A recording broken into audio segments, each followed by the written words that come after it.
कहानी की शुरुआत होती है बेथ के साथ, जो वीकेंड की छुट्टियों में क्रोशो पहुंचती है अपनी बेस्ट फ्रेंड केट से मिलने। रास्ते में उसे एक फ्रेंडली टैक्सी ड्राइवर मिला जिसका नाम जैन था। वो उसे अपनी कॉन्टेक्ट इन्फॉर्मेशन देता है इन केस अगर उसे किसी चीज की जरूरत पड़े तो। केट बेथ का वार्मली वेलकम करती है एक अरेबियन बी में। बेथ केट का थैंक्स करती है उसका वेकेशन स्पॉन्सर करने के लिए, जिसपे केट उसे बताती है कि ये सब उसके एक्स हस्बैंड जे के क्रेडिट कार्ड पे कर रही है, वो भी बिना उसकी नॉलेज के। फिर बेथ ने केट को एक ब्लैक बीड नेकलेस गिफ्ट किया जो कि केट को बहुत ही ज्यादा पसंद आता है। उसी रात बेथ अपने हस्बैंड रॉब और बेबी को वीडियो कॉल करती है जो कि लंदन में थे। फिर बेथ और केट बाहर जाने का डिसाइड करते हैं। रास्ते में उनकी मुलाकात उनके लैंडलॉर्ड सेबेस्टियन से हुई जो कि फिल्म कंपोजर भी था। वो उन्हें वहां आराम से रहने के लिए कहता है। डिनर पर केट बहुत एक्सपेंसिव डिशेस ऑर्डर करती है ताकि जे का बैंक बैलेंस खत्म हो जाए। इसी बीच बेथ केट को सॉरी कहती है क्योंकि वो उसके डाइवोर्स के वक्त उसके साथ नहीं थी, जिसपे केट उसे कहती है कि वो उसकी रिस्पॉन्सिबिलिटी समझती है उसकी बेबी की तरफ। फिर केट बेथ से उसकी मैरिज लाइफ के बारे में पूछती है, जिसपे बेथ उससे कहती है कि उनकी मैरिज लाइफ डिफिकल्ट फेज से गुजर रही है और तो और वो 1 साल से फिजिकल तक नहीं हुए। जिस पर केट उसे उसके हस्बैंड से डाइवोर्स लेने का सजेशन करती है, पर बेथ इतना बड़ा डिसीजन अब भी नहीं लेना चाहती थी। कुछ देर बाद केट साइड में जाती है। वो फोन पर किसी से आर्ग्यूमेंट कर रही थी। इधर वेटर बेथ को आकर बताता है कि क्रेडिट कार्ड की लिमिट खत्म हो चुकी है। बेथ बिल स्प्लिट करना चाह रही थी लेकिन केट उसे मना कर देती है क्योंकि वो बेथ को परेशान नहीं करना चाहती थी। वहाँ से वो दोनों जैन की टैक्सी में बैठकर क्लब गए। रास्ते में जैन बेथ को बताता है कि वो सीरिया से है और वहाँ के हालात की वजह से उसे यहाँ देश छोड़कर आना पड़ा, जिस पर बेथ भी उसे बताती है कि वो भी अमेरिकन है और 15 साल से लंदन में रह रही है। फिर वो दोनों क्लब में पहुंचे जहां उन्हें 2 हैंडसम आदमी मिले, जिस पर केट ने बेथ को उनके साथ फिजिकल होने का कहा, पर बेथ ऐसा नहीं करना चाहती थी क्योंकि वो मैरिड थी। पर केट कहती है कि वो एक रात के लिए फ्रीली एंजॉय कर सकती है और इस बात का रॉब को भी पता नहीं चलेगा। फिर वो आदमियों ने उन्हें ड्रिंक ऑफर की और ये आखिरी बात थी जो बेथ को याद थी। उसे सिर्फ इतना याद था कि केट ने उन दोनों आदमियों को उनके अपार्टमेंट में इनवाइट किया था। दूसरे दिन बेथ नींद से जागी बहुत ही बुरे हैंगओवर के साथ। उसे पिछली रात के बारे में कुछ भी याद नहीं था और केट भी उसके साथ नहीं थी। वो अपार्टमेंट में भी नहीं थी और वो उसका फोन भी नहीं उठा रही थी। और तो और अपार्टमेंट में एक टूटा हुआ ग्लास था जिस पर खून लगा हुआ था, जिसे देखकर वो घबरा गई। फिर ये सारी बातें वो रॉब को बताती है, जिस पर रॉब उसे समझाता है कि शायद हो सकता है कि केट अपनी मर्जी से कही गई हो और वो परेशान ना हो। फिर बेथ सेबेस्टियन के पास गई कि शायद उसने केट को कहीं देखा हो, जिसपे सेबेस्टियन उसे ना कहता है, पर वो उससे ये बोलता है कि यहाँ पार्टीज अलाउड नहीं है और वो उससे कल जो 2 आदमी रुके थे उनके एक्स्ट्रा पैसे चार्ज करेगा। फिर बेथ केट की मिसिंग रिपोर्ट लिखाने पुलिस स्टेशन गई, पर ऑफिसर पैविक रिपोर्ट फाइल करने से मना कर देते हैं और कहते हैं कि उसे 24 घंटे होने तक इंतजार करना चाहिए। बेथ को अब कुछ समझ नहीं आ रहा था। फिर वो जैन की मदद लेने का डिसाइड करती है। फिर वो दोनों साथ में उस क्लब में गए। वहाँ के बारटेंडर से बातचीत के दौरान उन्हें पता चला कि वो दोनों आदमी यहाँ रोज आते हैं टूरिस्ट को एंटरटेन करने के लिए। उस बारटेंडर से उन्हें उन दोनों आदमियों की इन्फॉर्मेशन मिल गई। जैन उनके साथ मीटिंग अरेंज करता है। बेथ जैन को उसकी और केट की फ्रेंडशिप के बारे में बताती है और ये कि वो रॉब से उसके थ्रू ही मिली थी। फिर बेथ जैन से उसकी फैमिली के बारे में पूछती है, जिस पर जैन उसे बताता है कि उसकी वाइफ थी जो कि सीरियन वॉर में मारी गई थी। कुछ देर बाद वो दोनों आदमी वहाँ पहुँचे, लेकिन जैसे ही उन्होंने बेथ को देखा तो वो वहाँ से भागने लगे। जैन उनका पीछा करता है और फॉर्चुनेटली उनमें से एक आदमी को पकड़ भी लेता है। वो आदमी एडमिट करता है कि वो उनके अपार्टमेंट में रुके थे, लेकिन सिर्फ 3 बजे तक, और जब केट का ध्यान भटका तो उन दोनों ने उसका सामान चोरी कर लिया और वहाँ से भाग गए। उसका कहना था कि उन्होंने उन्हें कोई ड्रग नहीं दिया था। उसके बाद जैन और बेथ फोन शॉप पर गए केट का चोरी हुआ बैग और फोन लेने। जब बेथ ने केट का फोन देखा तो उसे बहुत सारे मिस्ड कॉल्स दिखे, लेकिन वो उसका फोन अनलॉक नहीं कर पाई। बेथ डिसाइड करती है कि वो इस इन्फॉर्मेशन को पुलिस के पास देगी, पर जैन बेथ को उसका नाम बताने से मना कर देता है क्योंकि वो उसे रिपोर्ट कर देंगे। इस बार एक फीमेल ऑफिसर ने बेथ की रिपोर्ट लिखी। बेथ उसे केट के बैग और उन दोनों आदमियों के बारे में बताती है, लेकिन वो उन्हें केट के फोन के बारे में नहीं बताती। कोवैक को लग रहा था कि बेथ को मिसट्रीट किया गया है, इसीलिए उसका मेडिकल चेकअप करने के लिए कहती है और रिपोर्ट का रिजल्ट आने में 24 घंटे लगेंगे। बेथ ने हॉस्पिटल से निकलने के बाद केट के एक्स हस्बैंड को फोन किया उसे सिचुएशन के बारे में बताने के लिए, लेकिन जे केट के लिए बिल्कुल भी परेशान नहीं था क्योंकि उसे लग रहा था कि केट बहुत ही ज्यादा ड्रामेटिक है और उसे सिर्फ अटेंशन चाहिए। उसका कहना था कि केट और उसने तो कई महीनों से बात तक नहीं की। ये बात सुनकर बेथ सोचने लगी कि डिनर के टाइम केट किससे फोन पर आर्ग्यू कर रही थी। बेथ अपने अपार्टमेंट में वापस पहुंची, जहां उसने देखा कि सेबेस्टियन उनका सामान पैक कर रहा था क्योंकि अब चेकआउट का टाइम हो गया था। बेथ सेबेस्टियन को बताती है कि वो यहाँ से नहीं जा सकती क्योंकि केट अभी भी मिसिंग थी। तो सेबेस्टियन उसे ग्राउंड फ्लोर पर एक रूम देता है डिस्काउंट प्राइस में। आधी रात को बेथ म्यूजिक की आवाज सुनकर उठी जो कि सेबेस्टियन बजा रहा था। वो ऊपर जाती है जहाँ सेबेस्टियन उसे डिनर पर इनवाइट करता है, लेकिन बेथ मना कर देती है और बाहर चली जाती है। बाहर उसे जैन मिला। वो दोनों बात ही कर रहे थे कि तभी बाहर रॉब आ जाता है। वो अपनी बेटी को बेबी सीटर के पास छोड़कर आया था। वो बेथ के साथ जैन को देखकर थोड़ा अजीब फील करता है, लेकिन जैन वहाँ से बिना कुछ ज्यादा कहे ही चला गया। बेथ इन सब से बहुत परेशान हो गई थी तो वो रोने लगी। रॉब ने उसे समझाया और काम किया। बेथ ने फिर रॉब को सारी बातें बताई। तभी बेथ को पुलिस स्टेशन से फोन आया कि केट की बॉडी समुद्र में मिली। वो बॉडी की पहचान करने के लिए गए, जहाँ पर बेथ अपनी बेस्ट फ्रेंड को मरा हुआ देखकर रोने लगी। उसे अपनी आंखों पर यकीन नहीं हो रहा था। अगले दिन रॉब बेथ से अपना रिग्रेट जाहिर करता है कि वो केट के साथ फ्रेंडली नहीं था, वो उसे अनोइंग लगती थी।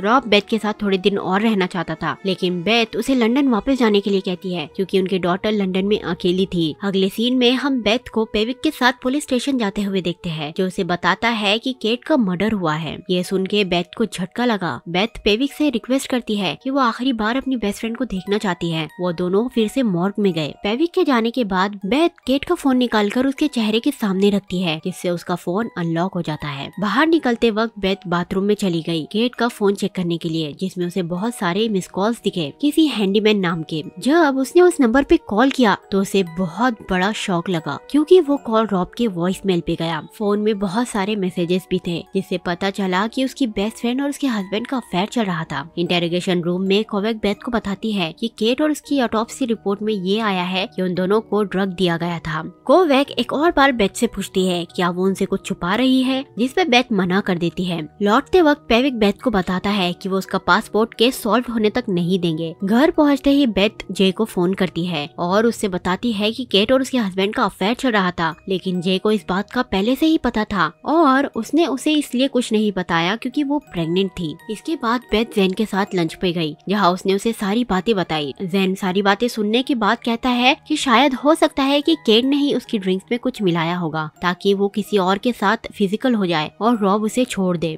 बेथ वापस लौटने पर बहुत ही गुस्से में रॉब को फोन करती है और उससे उसके और केट के अफेयर के बारे में कन्फ्रंट करती है। पहले तो रॉब ने उसे मना कर दिया, पर जब बेथ ने उसे थोड़ी और डिटेल्स बताई तो उसने हार मान ली। वो बेथ से माफी मांगने लगा। रॉब बेथ को वापस आने के लिए कहता है, पर बेथ उसे बताती है कि पुलिस के पास उसका पासपोर्ट है और अगर पुलिस को उसके अफेयर के बारे में पता लगा तो वो उसे पकड़ लेंगे। अगले दिन पुलिस बेथ को अरेस्ट कर लेती है और उससे जैन और उसके रिलेशन के बारे में सवाल करती है। कोवेक बेथ को बताती है कि जैन एक अल्बेनियन गैंग का मेंबर है जो ह्यूमन ट्रैफिकिंग करते हैं। उन्हें यकीन है कि केट का मर्डर उसी ने किया है, जो कि बेथ ने उसे करने का कहा, रॉब और केट के अफेयर की वजह से। बाद में बेथ को उसकी लॉयर बेल करा देती है। बेथ अपने रूम में पहुंची, जहां उसे जैन मिला जो उसका इंतजार कर रहा था। वो उससे पुलिस के एलिगेशंस के बारे में पूछती है, जिस पर जैन उसे बताता है कि उसने एक बार अल्बेनियन बॉस के बेटे की हेल्प की थी। के बदले में उसने उसकी कंट्री से भागने में और क्रोएशिया में वीजा लेने में मदद की। जैन के जाने के बाद बेथ के मन में एक सवाल घूम रहा था कि आखिर पुलिस को केट और रॉब के अफेयर के बारे में पता कैसे चला, जिस पे उसे याद आया कि पेविक ने सेबेस्टियन को उसका कार्ड दिया था। तभी उसने उसके मिरर पर एक हिडन कैमरा भी नोटिस किया। वो घर की तलाशी लेने लगी, लेकिन तभी सेबेस्टियन वहाँ आ गया। जैसे ही वो डिस्ट्रैक्ट हुआ, बेथ ने चुपके से उसकी कीज चुरा ली और सेबेस्टियन के बाहर जाने के बाद वो उसके रिकॉर्डिंग स्टूडियो में गई, जहाँ उसने देखा कि वहाँ के हर रूम में कैमरास लगे हुए थे और सेबेस्टियन सब पर नजर रखे हुए था। बेथ ने उस दिन की रिकॉर्डिंग चेक की, जहाँ उसे दिखा कि वो 2 आदमी उनके अपार्टमेंट में आए थे। इन्होंने बेथ को बेड पे लिटा दिया क्योंकि वो बेहोश हो गई थी। फिर वो केट के साथ एंजॉय करने लगे, पर जब केट शावर लेने गई तो वो दोनों केट की चीजें लेकर वहाँ से भाग गए। केट ने टैक्सी में बैठकर उन दोनों का पीछा किया। थोड़ी देर बाद वो किसी की गाड़ी में वापस आई। वो उस गाड़ी वाले पर चिल्ला रही थी। बेथ ने उस गाड़ी का नंबर नोट कर लिया। तभी अचानक सेबेस्टियन वहाँ आ गया। बेथ ने उसके मुंह पर दरवाजा दे मारा और वहाँ से भागने लगी। सेबेस्टियन उसे समझाने लगा कि ये वीडियो सिस्टम सिक्योरिटी के लिए है, क्योंकि लोग रूम रेंट पर लेकर बुरी चीजें करते हैं। बेथ को उसकी बातों पर जरा भी यकीन नहीं हो रहा था। अब सेबेस्टियन अपने फोन में सारी चीजें डिलीट करने लगा,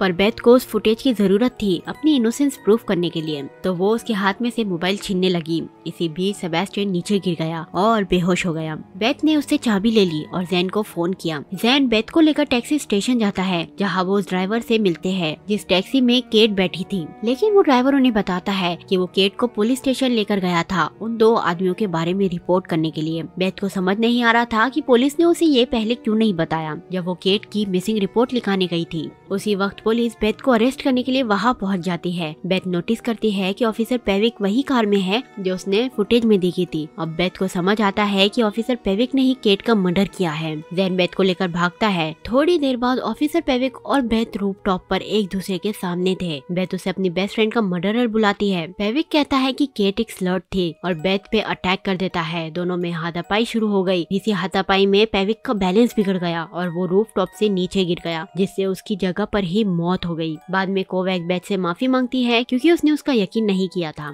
उन्हें वो एविडेंस भी मिल गया था जिसमें पेविक ने केट को घर छोड़ा था। उन्हें एक और वीडियो मिली जिसमें एक आदमी केट को मार रहा था, फिर उसने केट को पानी में धक्का दे दिया। वो कहती है शायद केट ने पेविक की बात मानने से मना कर दिया होगा, इसीलिए उसने उसे मारने का डिसाइड किया। हमें यहाँ ये भी पता चलता है कि पेविक इससे पहले भी सेक्सुअली असॉल्ट केस में इन्वॉल्व था। अब बेथ के ऊपर सारे एलिगेशंस हट चुके थे। अब वो लंदन में वापस आ गई थी। कुछ दिन बाद हम बेथ और रॉब को देखते हैं जिनका डाइवोर्स हो गया था और वो उसकी डॉटर को रॉब से मिलवाने लाई थी। लेकिन यहाँ पर उसे एक बहुत शॉकिंग बात पता चलती है। दरअसल जब बेथ रॉब के कोर्ट में से कार कीज लेने गई उसे एक ब्लैक बीड मिला। ये बीड वही नेकलेस का था जो बेथ ने केट को गिफ्ट किया था क्रोशा में। बेथ शॉक हो गई कि रॉब के पास ये बीड कहाँ से आया। मतलब रॉब केट से क्रोशा में मिला था जब वो जिंदा थी। बेथ बाथरूम में गई और उसने कोवैक को फोन किया और उसे बताया कि केट का मर्डर पेविक ने नहीं किया, लेकिन वो कुछ और कह पाती। रॉब बाथरूम पर नॉक करता है। बेथ बाहर आई और रॉब को केट के मर्डर का कसूरवार ठहराने लगी। रॉब अपने आप को जस्टिफाई करता है ये कह के कि वो सिर्फ एक एक्सीडेंट था। रॉब उसे बताता है कि वो क्रोशा में सिर्फ इसीलिए गया था क्योंकि केट उसे धमका रही थी कि वो बेथ को सब कुछ बता देंगी। वो समंदर के किनारे पर आर्ग्यूमेंट कर रहे थे। गलती से केट पानी में गिर गई और उसका सर बोट पर जा लगा, जिसकी वजह से वो जगह पर ही मर गई। फिर हम फ्लैशबैक्स में देखते हैं कि केट रॉब और उसके रिलेशन को खत्म करना चाह रही थी क्योंकि वो गिल्टी फील कर रही थी। वो ये सब बेथ को बता देना चाहती थी, जिसकी वजह से रॉब ने उसके ऊपर अटैक किया। वो स्लिप होकर नीचे गिर गई, लेकिन अभी तक वो जिंदा थी। रॉब ने देखा कि वो जिंदा है, लेकिन फिर भी उसने उसे नहीं बचाया। रॉब बेथ से बेग करने लगा कि वो इस बारे में पुलिस को ना बताए, लेकिन अब काफी देर हो चुकी थी। बेथ इस पूरे टाइम कोविक के साथ फोन पर थी, जिसने सारी बातें सुन ली थी। अब रॉब बेथ से गुस्से में मोबाइल छीनने लगा, पर बेथ रॉब को हिट करती है और उसके बेबी को लेकर वहाँ से बाहर जाती है। मूवी के लास्ट सीन में हम बेथ को उसके बेबी के साथ फ्रीली जाते हुए देखते हैं और दूसरी तरफ पुलिस कार रॉब को अरेस्ट करने के लिए वहाँ पहुँच गई थी